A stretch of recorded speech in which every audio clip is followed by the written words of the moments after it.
all-in theorem.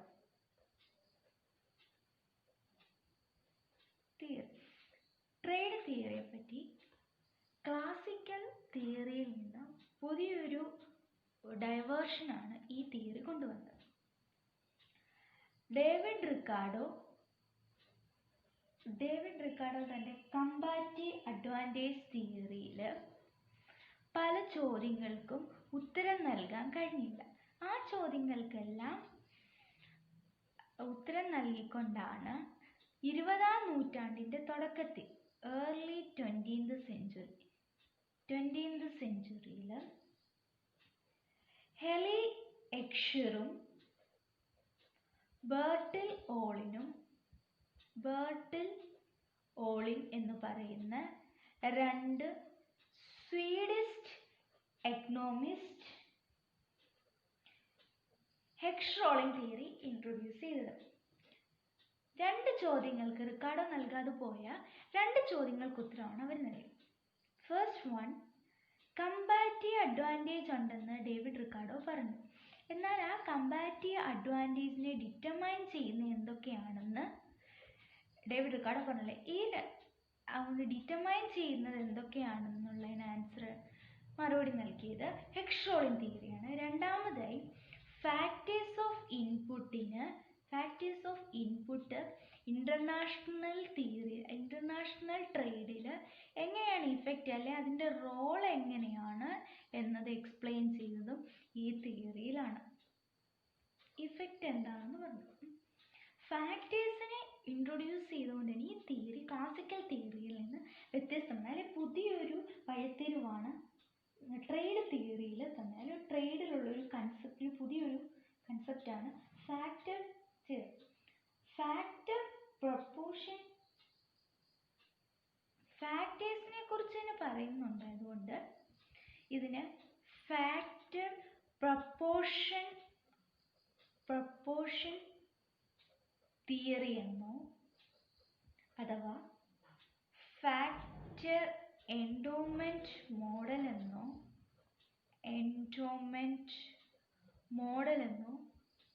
ഈ theory അറിയപ്പെടുന്നു.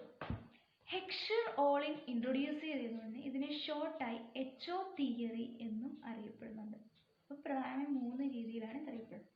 അപ്പോൾ ഇത് ഇൻട്രൊഡ്യൂസ് ചെയ്ത സ്വീഡിഷ് എക്കണോമിസ്റ്റായ ഹെലി എക്ഷിറും ബെർട്ടിൽ ഓളിനും അവരുടെ പേരിൻ്റെ ഇതിൽ തന്നെ എടുത്ത് ഈ തിയറി അറിയപ്പെടുന്നു.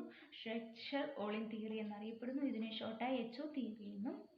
രണ്ട് ചോദ്യങ്ങൾക്ക് ഉത്തരമാണ് നൽകിയ കമ്പാറ്റീവ് അഡ്വാൻറ്റേജിനെ ഡിറ്റർമൈൻ ചെയ്യുന്നത് എന്തൊക്കെയാണെന്നും രണ്ടാമത് ഫാക്ടേഴ്സ് ഓഫ് ഇൻപുട്ടിൽ ഇന്റർനാഷണൽ ട്രേഡിലുള്ള ഇഫക്റ്റ് എന്താ റോൾ എന്താണെന്ന് എക്സ്പ്ലെയിൻ ചെയ്തു. അതുകൊണ്ട് തന്നെ ഫാക്ടർ പ്രൊപ്പോർഷൻ തിയറി എന്നും ഫാക്ടർ എൻഡോമെന്റ് മോഡൽ എന്നും ഈ തിയറി അറിയുന്നു. ഇനി ഇതിൻ്റെ അസംഷൻസ് ആണ്.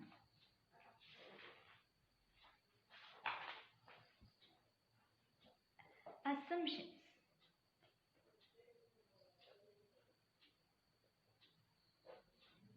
This is 2 cross 2 cross 2 എന്ന് പറയും. അതായത് 2 countries, 2 commodities,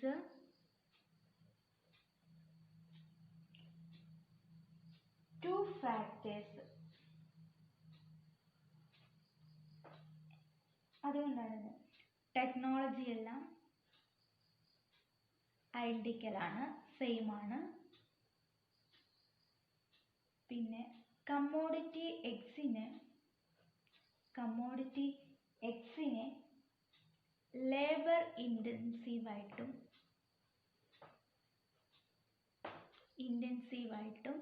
കമ്മോഡിറ്റി വൈയും ഉണ്ട്. കമ്മോഡിറ്റി വൈ രണ്ട് കമ്മോഡിറ്റിയാന്ന് നമ്മൾ പറഞ്ഞു. അല്ല വൈ കമ്മോഡിറ്റി ക്യാപിറ്റൽ ഇൻറ്റൻസീവ് ആണെന്നും പിന്നെ സ്വാഭാവികമായിട്ടുള്ള പെർഫെക്റ്റ് കോമ്പറ്റീഷൻ, ട്രാൻസ്പോർട്ട് കോസ്റ്റ് ഇല്ല, അങ്ങനെയുള്ള നോർമൽ ഇതൊക്കെയാണ് ബാക്കിയുള്ളത്.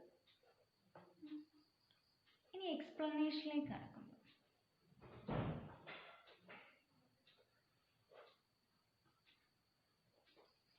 ഹെക്സ്-റോളിംഗ് തിയറി പ്രകാരം ഒരു കൺട്രി എക്സ്പോർട്ട് ചെയ്യാൻ ആഗ്രഹിക്കുന്നത് പ്രധാനമായും ആ കൺട്രിയിൽ ഏത് ഫാക്ടറാണോ റിലേറ്റ് റിലേറ്റീവ്ലി പൊതുവായിട്ട് കൂടുതലുള്ള അബണ്ടൻ്റ് ആയിട്ടുള്ളത് അതായിരിക്കും, അതിൽ നിന്നുണ്ടാക്കുന്ന പ്രോഡക്റ്റ് ആയിരിക്കും ആ കൺട്രി എക്സ്പോർട്ട് ചെയ്യാൻ ആഗ്രഹിക്കുന്നത്. അതേസമയം ഇമ്പോർട്ട് ചെയ്യാൻ ആഗ്രഹിക്കുന്നതെന്ന് വെച്ച് കഴിഞ്ഞാൽ ഏത്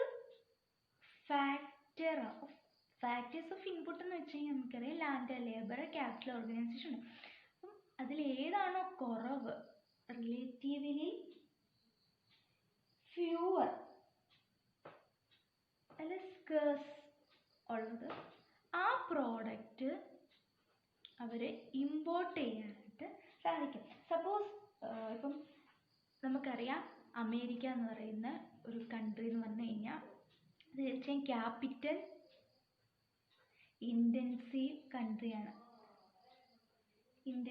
കൺട്രിയാണ്, നേഷനാണ്. അങ്ങനെയുള്ള നേഷൻ തീർച്ചയായും ക്യാപിറ്റൽ ഇൻറ്റൻസീവായിട്ടുള്ള ഗുഡ്സ് ആയിരിക്കും എക്സ്പോർട്ട് ചെയ്യുന്നത്. ഇനി അതേസമയം ഇന്ത്യയെ പോലുള്ള ലേബർ അബണ്ടൻ്റ് ആയിട്ടുള്ള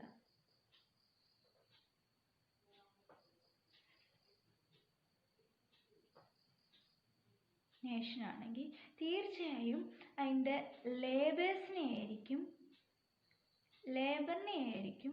അല്ലെ ലേബർ അബണ്ടൻ്റ് ഫാക്ടർ ആയിരിക്കും, അബണ്ടൻ്റ് ഗുഡ്സ് ആയിരിക്കും എക്സ്പോർട്ട് ചെയ്യുന്നത്. അതേപോലെ തിരിച്ച് ലേബർ അബണ്ടൻ്റ് ആയിട്ടുള്ള നേഷൻ ക്യാപിറ്റലിനെ വാങ്ങുകയും ചെയ്യുന്നു, ലേബറിനെ കൊടുക്കുകയും ചെയ്യുന്നു. എന്നാൽ അതേസമയം ഓൾ ഇൻ എന്ന പുതിയൊരു ഡെഫിനിഷനായിരുന്നു ട്രേഡിന് നൽകിയത്. ഓളിൻ്റെ അഭിപ്രായപ്രകാരം ഇന്റർനാഷണൽ ട്രേഡ് എന്ന് വെച്ച് കഴിഞ്ഞാൽ ഒരിക്കലും ഇന്റേണൽ ട്രേഡിൽ നിന്ന് അല്ലെ ഇന്റർ റീജിയണൽ ട്രേഡിൽ നിന്ന് വ്യത്യസ്തമല്ല. ഫണ്ടമെന്റലി ഇവ തമ്മിൽ ഒരു വ്യത്യാസമില്ല, ഫണ്ടമെന്റൽ ഡിഫറൻസ് ഒന്നുമില്ല. എന്നാൽ ഡിഫറൻസ് എന്ന് വെച്ച് കഴിഞ്ഞാൽ ക്വാണ്ടിറ്റേറ്റീവ് രീതിയിൽ അല്ലെ ഡിഗ്രിയിലാണ് അവ തമ്മിലുള്ള ഡിഫറൻസ് ഉള്ളത്. ഈ ഫാക്ടർ അബണ്ടൻസിയിൽ രണ്ട് കൺട്രികൾ തമ്മിൽ ഡിഫറൻസ് ഉണ്ട്, റിലേറ്റീവ്ലി ഡിഫറൻസ് ഉണ്ട്. അപ്പം ഡിഫറൻസ് ഇൻ രണ്ട് കാര്യങ്ങളാണ്, റിലേറ്റീവ് ഫാക്ടർ അബണ്ടൻസിലും രണ്ടാമതായി ആ ഫാക്ടർ ഡിഫറൻസ് ഉണ്ടാവും, പ്രൈസസിലും ഡിഫറൻസ് ഉണ്ടായിരിക്കും. പ്രൈസസ് ഡിഫറൻസിലുണ്ട്. ഈ ഡിഫറൻസ് ആണ് കോസസ് ഫോർ. ഇതെന്തിന് കാരണമാക്കുന്നു? ട്രേഡിന് മുമ്പ് അവ തമ്മിലുള്ള ഡിഫറൻസ് നിലനിർത്താൻ. ട്രേഡിന് മുമ്പ് തീർച്ചയായും അവർ തമ്മിൽ ഡിഫറൻസ് ഉണ്ട്. ആ ഡിഫറൻസ് നിലനിർത്തുന്നത് ഈ രണ്ട് കാരണങ്ങൾ. Difference in relative commodity base. Trade നടത്തുന്നതിന് മുമ്പ് രണ്ട് കൂട്ടർക്കിടയിൽ ആ ഡിഫറൻസ് നിലനിർത്തുന്ന ഈ റിലേറ്റീവ് ഫാക്ടർ പ്രൈസിലുള്ള വ്യത്യാസം. അപ്പോൾ ഈ ഒരു ഡിഫറൻസ് അല്ലെ ഈ റിലേറ്റീവ് കമ്മോഡിറ്റി ഡിഫറൻസ് ആണ് ശരിക്കും പറഞ്ഞാൽ ഡിഫറൻസ് ഇൻ ആബ്സല്യൂട്ട് രീതിയിൽ ആബ്സല്യൂട്ട് കമ്മോഡിറ്റി പ്രൈസിലുള്ള കമ്മോഡിറ്റി പ്രൈസസിൽ രണ്ട് കൺട്രിയിലെ അബ്സല്യൂട്ട് കമ്മോഡിറ്റിയിലാണ് തീർച്ചയായും ഈ ഒരു ഡിഫറൻസ് റിഫ്ലക്റ്റ് ചെയ്യും. ഈ ഒരു ഡിഫറൻസ് ഉണ്ടായതുകൊണ്ട്, അബ്സല്യൂട്ട് രീതിയിൽ ഡിഫറൻസ് ഉണ്ടായതുകൊണ്ട് തന്നെയാണ് ഇന്റർനാഷണൽ ട്രേഡ് രണ്ട് കൺട്രികൾക്കും അഡ്വാൻറ്റേജ് ആയിട്ട് മാറുന്നത്. മ്യൂച്വലി അഡ്വാൻറ്റേജ്, രണ്ട് കൂട്ടുകാർക്കും പ്രയോജനപ്രദമാകുന്ന രീതിയിലാണ്. മ്യൂച്വലി എന്ന് പറഞ്ഞാൽ അത് രണ്ട് കൂട്ടുകാർക്കും പ്രയോജനപ്രദമായ രീതിയിൽ ട്രേഡ് മാറുന്നത്. ട്രേഡിന് മുമ്പ് രണ്ട് കൺട്രികളിൽ കമ്മോഡിറ്റിയിൽ ഡിഫറൻസ് ഉണ്ടാവാൻ രണ്ട് കാരണങ്ങളാണ്. ഒന്ന് റിലേറ്റീവ് ഫാക്ടേഴ്സിലുള്ള വ്യത്യാസം, ക്വാണ്ടിറ്റിയിലുള്ള വ്യത്യാസം, പിന്നെ പ്രൈസസ്. ആ ഒരു ഡിഫറൻസ് ആണ് ശരിക്കും പറഞ്ഞാൽ രണ്ട് കൺട്രിയിലും ട്രേഡ് നടത്തുമ്പോൾ ശരിക്കും ഡിഫറൻസ് ഉണ്ടായിരുന്നു. ആ ഡിഫറൻസ് ഉണ്ടായതുകൊണ്ട് തന്നെ രണ്ട് കൺട്രിക്കും ഇന്റർനാഷണൽ ട്രേഡ് അഡ്വാൻറ്റേജ് ആയിട്ട് തന്നെ മാറും എന്നാണ് പറയുന്നത്. ഇനി ഗ്രാഫിക്കൽ രീതിയിലേക്ക് നമ്മൾ പോകുമ്പോൾ ഗ്രാഫിക്കൽ രീതിയിലാണ്. ഗ്രാഫിക്കൽ ട്രേഡിന് മുമ്പും ട്രേഡിന് ശേഷമുള്ളൊരു ഗ്രാഫിക്കൽ പ്രസന്റേഷൻ ആണ് കാണുന്നത്. ട്രേഡ് റെപ്രസെൻറ്റേഷൻ ട്രേഡിന് മുമ്പ് രണ്ട് കൺട്രീസിലെ പ്രൈസ് ഡിഫറൻസ്. കമ്മോഡിറ്റി എക്സ് എന്ന് വെച്ച് കഴിഞ്ഞാൽ നമ്മൾ ആദ്യം പറഞ്ഞത് ലേബർ ഇൻറ്റൻസീവ് ആണ് കമ്മോഡിറ്റി എക്സ്. കമ്മോഡിറ്റി വൈ എന്ന് വെച്ച് കഴിഞ്ഞാൽ ക്യാപിറ്റൽ ഇൻറ്റൻസീവ് ആണ്. കൺട്രി എ, നേഷൻ എ എന്ന് വെച്ച് കഴിഞ്ഞാൽ ലേബർ അബഡൻ്റ് ആണ്. അതുപോലെ തന്നെ നേഷൻ ബി, ഇത് L1Q1 എന്ന് പറയുന്നത് നേഷൻ ബി ആണ്. നേഷൻ ബി ക്യാപിറ്റൽ അബണ്ടൻറ്റിനെയും റെപ്രസെൻ്റ് ചെയ്യുന്നു.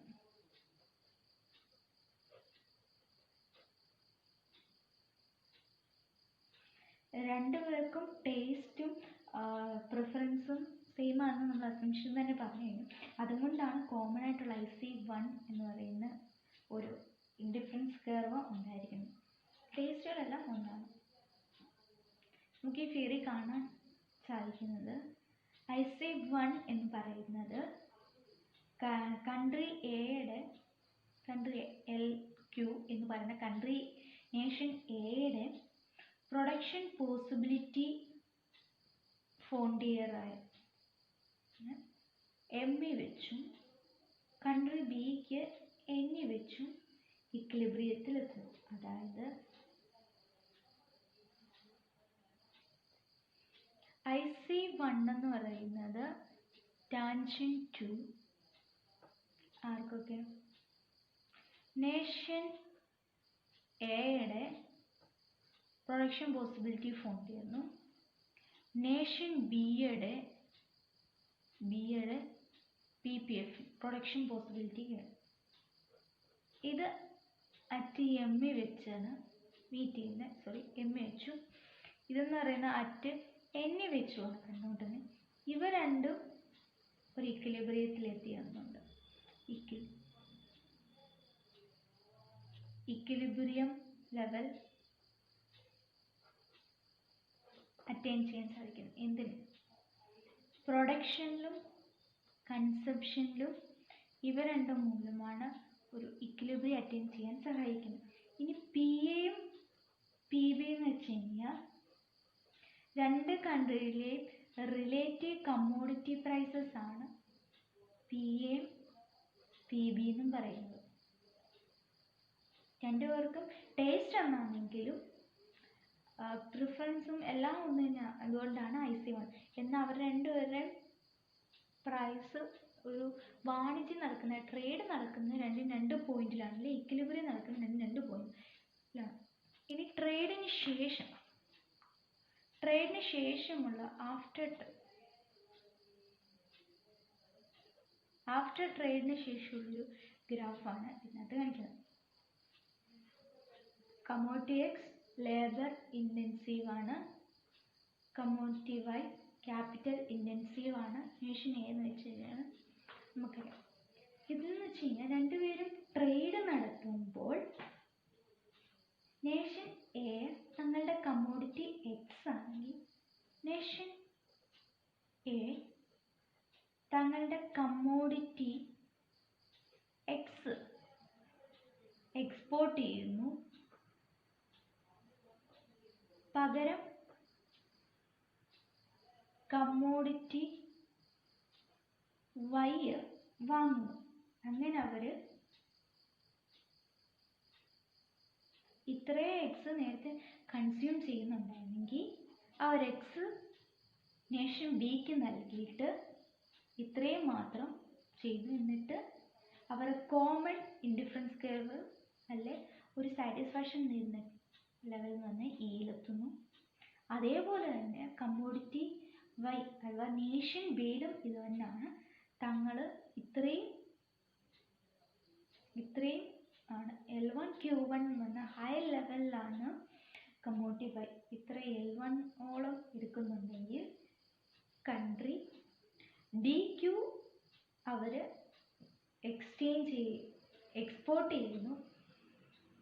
അതേ ലെവലിൽ കമ്മോഡിറ്റി വൈ അങ്ങനെ അവർ ഒരു കൺസംഷൻ കുറച്ചിട്ട് എക്സ്ചേഞ്ച് ചെയ്യുമ്പോൾ രണ്ടു കൂട്ടരും കോമൺ ഇൻഡിഫറൻസ് കർവ് അറ്റൈൻ ചെയ്യുന്നു. ഇത് ട്രേഡിന് മുമ്പുള്ളൊരു സിറ്റുവേഷനെക്കാട്ടിലും ഫീസിബിളായ ഒരു സിറ്റുവേഷനാണ് ഈ എന്ന് പറയുന്നത്. കാരണം ഇത് രണ്ട് കൺട്രികൾക്കും ബോത്ത് നേഷൻസിനും ഒരു വെൽഫെയർ അറ്റൈൻ ചെയ്യാൻ സഹായിക്കുന്നുണ്ട്. പൊതുവായ ഒരു അല്ലെ ഇക്വലൈസ്ഡ് ആയിട്ടുള്ള തുല്യമായിട്ടുള്ളൊരു റിലേറ്റീവ് പ്രോഡക്റ്റ് പ്രൈസസ് രണ്ട് കൺട്രീസിനും അറ്റൈൻ ചെയ്യാൻ സാധിക്കുന്നു. എന്താണോ കൂടുതലായിട്ടുള്ള കമ്മോഡിറ്റി ആ കമ്മോഡിറ്റി വിൽക്കുന്നു, പകരം കുറവായിട്ടുള്ള കമ്മോഡിറ്റി വാങ്ങുന്നു. അപ്പോൾ ഈ പ്രധാനമായും നമ്മൾ നോക്കേണ്ടത് രണ്ടുപേരും ട്രേഡ് നടത്തി കഴിയുമ്പോഴാണ് ശരിക്കും ഒരു ഫീസിബിൾ ഇൻഡിഫറൻസ് കർവ് അറ്റൈൻ ചെയ്യുന്നത്. ഫീസിബിളായിട്ടുള്ളൊരു indifference curve ID curve attain ചെയ്യുന്നത്.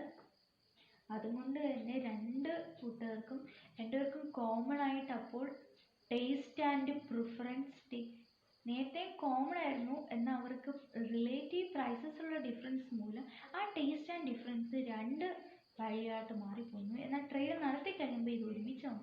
അങ്ങനെ ഒരു വെൽഫെയർ തന്നെയാണ്. രണ്ട് തുല്യ ആഗ്രഹമുള്ള വ്യക്തികൾ ഒരുമിച്ച് ഇരുന്ന് കഴിഞ്ഞാൽ നമുക്ക് പ്രോഫിറ്റ് അറ്റൈൻ ചെയ്യാൻ കഴിയുന്ന അതുപോലെ തന്നെയാണ് രണ്ട് നേഷൻസും തുല്യമായ അല്ലെ ഒരേപോലെയാണ് ടേസ്റ്റും പ്രിഫറൻസും ഉള്ളത്. അതുകൊണ്ട് തന്നെ ട്രേഡ് നടത്തി കഴിഞ്ഞാൽ രണ്ട് കൂട്ടർക്കും വെൽഫെയർ അറ്റൈൻ ചെയ്യണം. ഇതാണ് ഹെക്ഷർ ഓളിൻ തങ്ങളുടെ HO തിയറിയിലൂടെ പറയാൻ സാധിച്ചത് അല്ലെ പറഞ്ഞു. ഇതിന് പ്രധാനമായി ഈ തിയറിയുടെ ഒരു മെറിറ്റ് എന്ന് വെച്ച് കഴിഞ്ഞാൽ ഈ തിയറി ഫാക്ടറിനൂടി ഇമ്പോർട്ടൻസ് നൽകി.